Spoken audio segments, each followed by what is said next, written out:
Hello everyone, hope you're doing well. I thought today we would have a look at the Battle Pass, specifically the Warbond shop, which is in the Battle Pass. But just to let you know, if you want to actually have a look at any of the stuff that's in the Battle Pass, what you can do nowadays is you can preview it. So you can click this button to have a look at the T-44. Also, at the same time, you can click any of the little kind of sight buttons, and that means that you can see what everything kind of looks like. So if you want to see the new camos, you can hover over them or do that, because what they've actually done is they've added in the camos that weren't there before. So you have the parade camouflage for the T-44FM, which looks absolutely beautiful, by the way. I really like it, how they put the kind of white rims on the wheels. That's something that the Soviet parade camouflages are always nice to see for. So also, we're going to be having a look at the Warbond shop.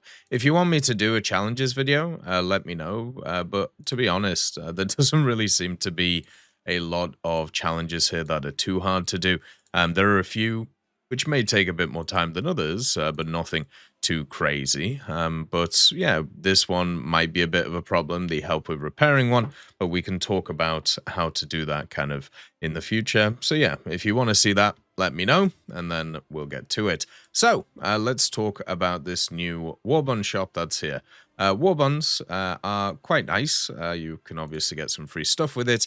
The decal this time is the Oni pinup. It looks like they're continuing to do these type of kind of female characters as the pinups. So that's the one right there.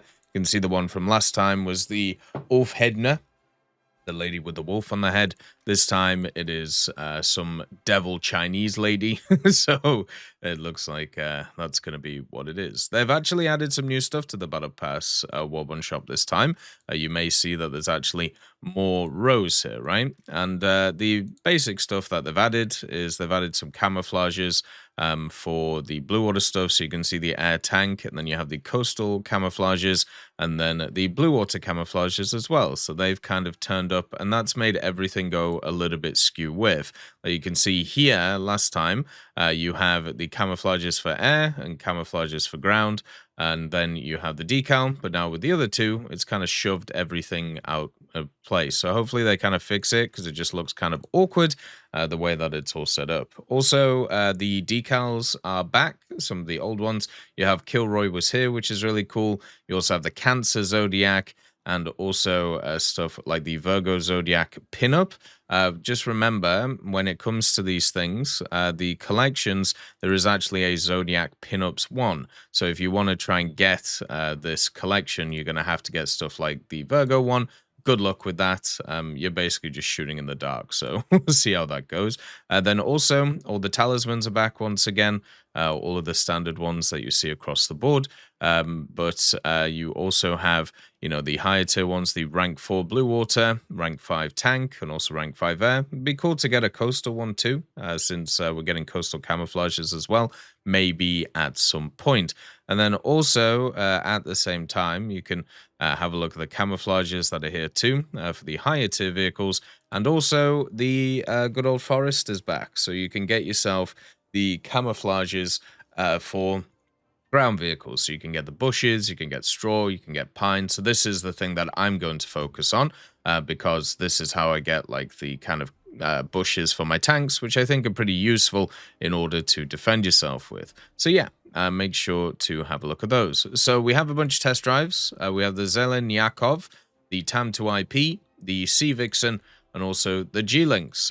These are all pretty good. The Zelen Yakov is probably the weakest out of them, just because it's a lighter cruiser with not as much armor as the other ones, and also not as much firepower as some of the other light vehicles, e.g. the light cruisers from America. But it's still like a solid vehicle to be able to get a lot of stuff done in it. But when it comes to TAM2IP, I mean, do I have to talk about how good the TAM2IP is? Also, how the German lineup in the BR. That the time to IP is not getting touched at all with the BR changes, even though it's one of the most powerful lineups in the game, with the KPZ-70, the Baglet Panzer, the TAM to IP, the good old Leopard 1A5 as well, plus the CAS elements too. So this is just a premium that you can add on top of it, along with stuff like the C2A1 and also others that are available. It also kind of has a fun urban Bundeswehr camo from the market, which looks very nice and kind of futuristic.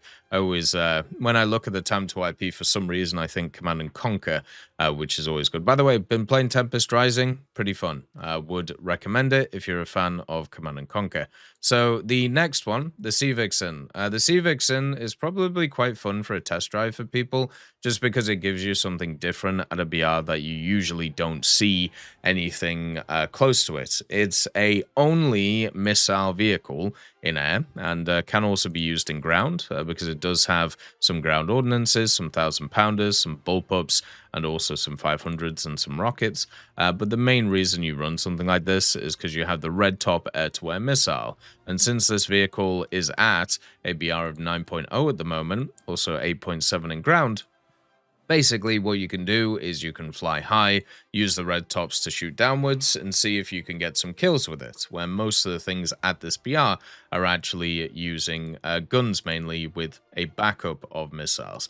It's not as good as it used to be, because it used to be a low BR, and it used to be a lot better because of that, but it is still very powerful and still can give you access to a mechanic, which is, you know, slightly different if you haven't been in the missile area of the game yet. Then you got the G-Lynx. The G-Lynx is also a fantastic vehicle. It's a 10.7, so I'm pretty sure it fits into the standard lineup, which is really nice for the British with the Challengers and also the Vickers Mark 7, which is very good. The G-Lynx is pretty simple. It's a fast helicopter with access to thermals, stingers, and also, of course, Hellfires. So these have a very good firing range. You have good optics on the G-Lynx, and also you have the ATASs, which are the stingers, to be able to defend yourself. So you basically just use the optics on this thing. You can see it's 3 to 12 times, which doesn't sound very good,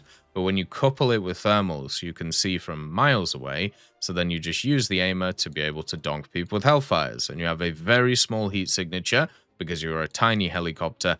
And also on a lot of maps, you can just hide this thing behind stuff and then just fire over, because you can see where the optics are up here instead of down here. So yeah, the G-Lynx is very powerful. Kind of reminds me of the OH-58, which also can be incredibly powerful, just because it's very hard to destroy, because most of the AAs that you fight at these BRs can't actually target it because they're IR AAs, and these things just don't have a big heat signature. So out of the test drives, these three are all incredibly good. The Zelen Yakov is a bit worse, but it's still a good vehicle. All of them are good in their own ways. If I was going to rank them, I would say the TAM to IP first, then the G-Lynx, then the Sea Vixen, and then the Zelen Yakov. But as I said, you could pick up any of these and have a great day with them for a whole day, which is what you get with these vehicles nowadays. You don't have that weird, ooh, you only get it for 4 hours. No, you actually get it for a whole day, which is pretty fun. So let's have a look at the premium vehicles, which is obviously the main thing that people like out of these. It's always nice to get free premium vehicles. We have the M3A3 First PTG, we have the Chaika, and then also we have the MGB-75, which is definitely the ugly duckling. You also have the HS-129B2, the Moffett, and also the KV2 or the KW2754 for Germany. So you have 3 rank 3s and 3 rank 2s. It would be nice to get some higher rank stuff, but at least you have the rank 3s. Remember, rank 3 is kind of the cutoff for being, or the start, I should say, where you can start doing dailies, start doing challenges, start doing specials. So rank 3s are much more potent than their rank 2 counterparts for that reason. So let's go through these vehicles, because some of them I've had quite a lot of experience with. This is the M3A3 First PTG. It is the Chinese M3A3, and it is exactly the same as the standard M3A3 that you'll actually find in the game itself. So there's no difference at all. It's very similar to like the Canadian M2A4, not M2A4, the Canadian Stuart, this one, the M5A1, just like how it's exactly the same as this one. Whereas the M3A3 First PTG is exactly the same as the M3A3 Stuart, which is right here. So it basically just gives you some premium bonuses that you can run around with and have a bit of fun with. The 37mm is very fast firing, and also it has a vertical stabilizer, so you can always kind of guarantee the first shot off, which is really nice in a vehicle like this. It's a super mobile platform, and since it's rank 2, it also gets access to scouting, which means that you can do a really good job of just kind of plinking and plonking and banging people around the place. Technically, this vehicle should also be in some pages of histories, so at least you can kind of do that. And it gets some smoke grenades, so you can reposition as well, which is really nice, since you're usually at these like kind of lower tiers, you don't get them, apart from in some of the light vehicles like the Crusader and the M3A3, and it just makes it a little bit nicer to play. Also at 2.7 for China, you have the M3 Stuart, you have the M5, you have the Chaika, you have the the quad 50 cal machine, and then also you have the funny gun, the LVTA4 Zis 2. So you have quite a nice little lineup around it, and on top of that, you also have the P40 and the P43, which you can run with it, which is quite good too. So as a starter for the Chinese tech tree, this is really good, because one of the problems with the Chinese tech tree is a lot of the low tier stuff is just the same as what you see in other tech trees. So if you don't start as the Chinese tech tree, and instead you graduate into it after playing something else, it's really dull. Like, in order to get unique stuff, you basically have the event vehicles like the M8 and then the LVTA4, which if you played for a long time, you've already played. Or you have stuff like the Object 211, which is not exactly a fantastic vehicle. Also, some of the AAs are different, but it's really only when you start getting to like rank 5 and also rank 6 where things get a little bit different for China. And that means the M3A3, since it's a rank 2 premium, can be used to research rank 1, 2, and 3 to help you at least get into better areas past, you know, the kind of boring stuff that you probably paid before. So as a vehicle for that, it's pretty good. And as a vehicle, if you want to kind of like grind out dailies or do stuff like that in, it's okay. But once again, it has the issue with the whole rank 2 thing. So we also have the Chaika, the I-153P. This is a funny plane. I don't know how else to put it. Basically, it's a biplane with 220mm Shivaks. Now, the Shivaks don't hit as hard as some of the other kind of guns in the game, but this Chaika specifically has 300 rounds, so generally you're not too bad. You usually just defensively fly, let people push over, and then hammer them with the guns, and then have a bit of fun with that. It does also nowadays have some secondary weapons, which is kind of surprising. It has some 50 kilo bombs, or it has some rockets, so you can kind of bring it into ground and have a bit of fun. But the major reason why you play this thing is you play it in arcade, and you just, you know, you flip and dip and go crazy with it, and then you hammer people with the 20s. That's what you do. You know, this, you could take this into like ground if you really wanted to. You could take this into air realistic, but that's not what you do. You play it in air arcade, you flop about a bit, and you just have a bit of fun. You know, it's a little bit of mindless fun trying to watch people dogfight you, and then you just like whoop, and then just hammer them with the guns. So yeah, it's it's one of those which generally I would say is it's a very specific vehicle on how you play it. But it's just fun, and sometimes that's what you need, right? You need just a bit of fun. At the same time, when it comes to the MGB-75, this is not fun. This is trash. What this is a standard PT boat, which has a 40mm on the front, which is quite nice, but it isn't the Bofors. This is the QF Mark II-C, which has a very weird reload and also a very weird kind of ready set of ammunition, which kind of sucks. It also has the dual 20mm on the back. So for a PT boat, it's quite well armed, right? It even has the Lewis machine guns, which are completely worthless, but it's quite well armed. You can even take depth charges. How wonderful. The problem with this thing is it has absolutely no survivability. It's It's made out of wood and only has 12 crew, so the moment you get shot, you die. And the interesting thing about this is usually the larger gun is kind of mounted on the back of machines, apart from like with the dark class and stuff like that. And what this means is you can kind of turn away from the enemy and hit them with the gun while you are trying to like extend going away from them. Now, with the new Naval Arcade aiming stuff, it doesn't really matter how you kind of angle because the computer compensates anyway. The main thing with the aiming system right now is to actually try and maneuver as much as possible around the place so you don't get shot as much. So speed is a lot more important than actual positioning.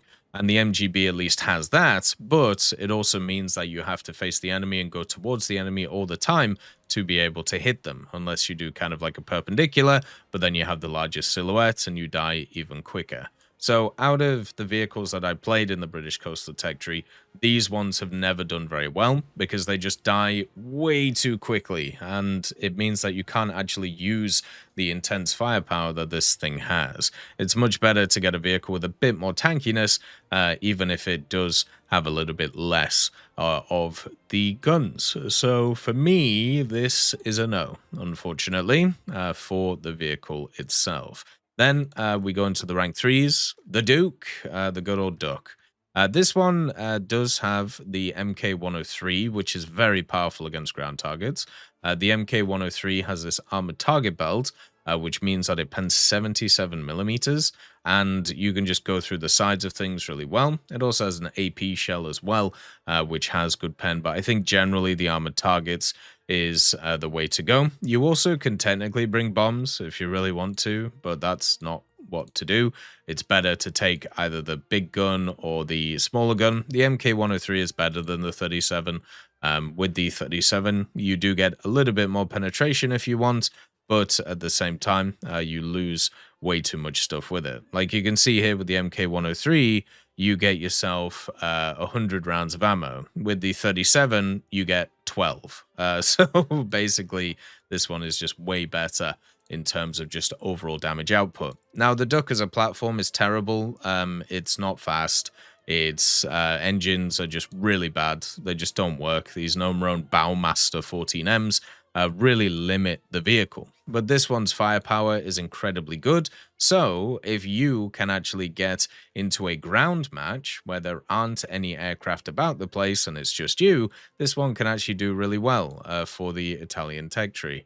And you do actually have a quite nice BR around this of 2-3, or at least you used to. I'm going to have to check that. But you can do a lot of damage with this specific gun. Like, it's fantastic. But it's too slow and too easy to kill. It's also completely worthless in all of the other game modes because of the same reasons. If we have a look at the Italian tech tree for ground, there was, as I said, used to be a good 2-3 lineup. I mean, it's not as good as it used to be. They all got up-tiered. But basically, you have this 2-7 lineup right here, which is really nice that you can maybe run it with. You have the Terran 1, and also you have the terrible Semaventes that you could do. You have the Terran 2 and the M1441. So there's a little bit, the CM52-2, the other quad 50 cal thing. But one of the bonuses of using the Duck in this lineup is you can see all of these vehicles are ranked 2. Right?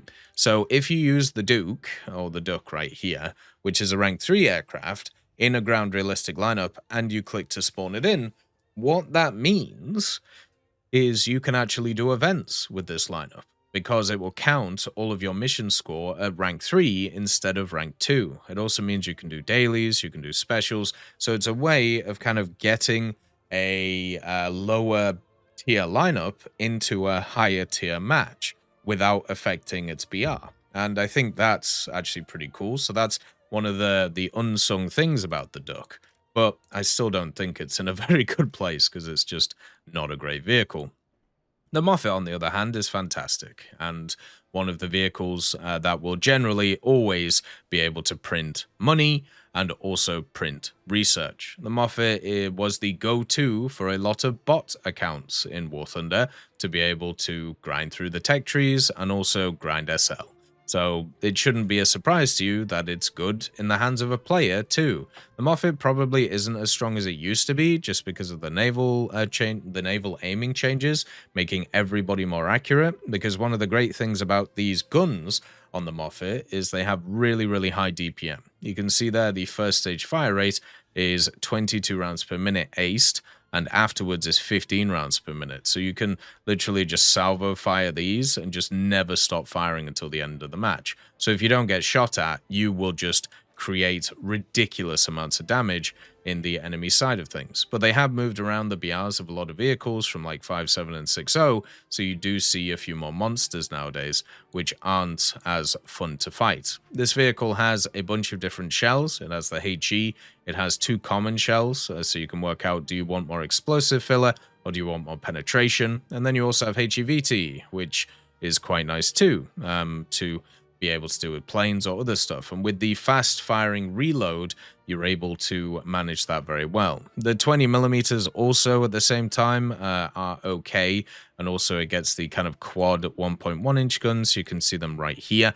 But generally, I would say that the main reason you play this is because of the 5-inch guns and the fact that you will never stop firing from the start of the game to the last.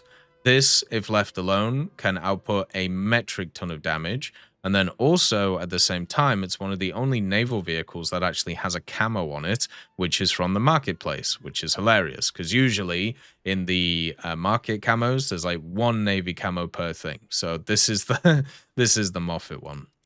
The other thing to also mention about 5.0 America is there are other monsters that are there too. So if you die in your Moffett, you have the Detroit, which is also in this battle pass, by the way. You have the Phelps, you have the Davis, you have the Raleigh, the Trenton, the Porter, and the Somers. It is a stacked, absolutely stacked BR for America.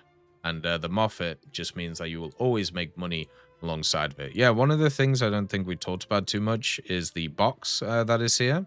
So this one, you have the Garland, the Detroit, the Hedgehog, and the Tandem Buy. One of the funny things about this box is people have been buying up the Garland on the marketplace, so they don't actually get it in the box because they want the other vehicles. And the Garland has been like $5 on the marketplace forever, so it's kind of funny. Then the last one, Big Donkey. We have the KV2 754. This is just the German KV2. There is slight differences between it and the other KV2s, but they basically play the same as all of the other ones. The first thing is it does have a machine gun on it, which is kind of fun. You can see it right here, the 7.62. That's not always standard on the KVs. And then also it has this funny cupola, which just sticks out like a sore thumb. You can technically shoot this and, you know, it will go inside and destroy the turrets. But as we all know with the KV2, it's only got a 75mm plate here. So you might as well just shoot that instead, because this one is like 2 stages of armor. So the round can kind of get stuck. So yeah, just shoot the flat part and then you'll destroy the thing. But yeah, the KV2 is a bit of fun. It's never going to be a serious vehicle, right? It's never going to be a vehicle that kind of takes over games and does really well. There'll be like 1 or 2 matches where people like get, oh, look, 10 kills or 20 kills. But the reload super limits you, you know, the targeting speed super limits you, and the fact that you have no armor limits you too. You have to expose your biggest weak spot in order to fire the gun, which is never going to work well with a vehicle like this. And then also you have the fun rounds. You have the SAPCB, which has still quite a lot of explosive mass. You have the OF530, which is the funny HE round. Then you have the PB35, which is the anti-concrete round, I think. One of them is, or maybe both of them are. But this one has some good pen and also still has some good TNT. All of these will overpressure targets. It just depends on how much you want to overpressure. If you're going to purchase this thing, or if you're going to get it in the Warbond shop, just sling with a HE, you know, have a bit of fun and, you know, go ahead with it. So that generally, I think, is quite fun to do. But is it a vehicle that's going to be really powerful? No, it's not going to be able to do too much. But one of the things it does, again, which can't be overstated, is it makes a 3-7 rank 2 lineup a rank 3 one. You can bring the Panzer IV-H, the Panzer IV-J. You can bring, you know, the Puma, and then also maybe the TD Puma, or you can bring the Dicker Max, and then you can make them a rank 3 setup. Now, you can also do that with these two AAs, but if you want, you know, a vehicle which is a heavy tank as well, so you can do heavy tank challenges with it while also playing this lineup, you can do too, and therefore you can use it for ground events and use it for a lot of other stuff too. So at least it's an option there. So out of all of the premium vehicles, let's like rank them just because I generally like doing that. So the number one out of all of these, I would actually say is the Moffett, just because of the fact it prints SL and also is just a very meta vehicle at its BR. Number two is going to be the M3A3 First PTG. Super fun vehicle, incredibly enjoyable to kind of fly around the place and also do the scouting and at the same time grind into the Chinese tech tree, which I really enjoy. I think the Chinese tech tree is great. For number three, this is where it gets a little bit odd. I'd probably go for the KV2 just because of the memes. The memes are quite fun when they pay off. And, you know, we all need that donkey vehicle in our life just to kind of have fun with every once in a while, even though it doesn't always work out. As long as it works out enough of the time, it's fun enough. Number four would be the Duck, just because of that 30mm. And if you do get air superiority, you can take over games very quickly. Number five is the Chaika. And that's not really an indictment on the Chaika.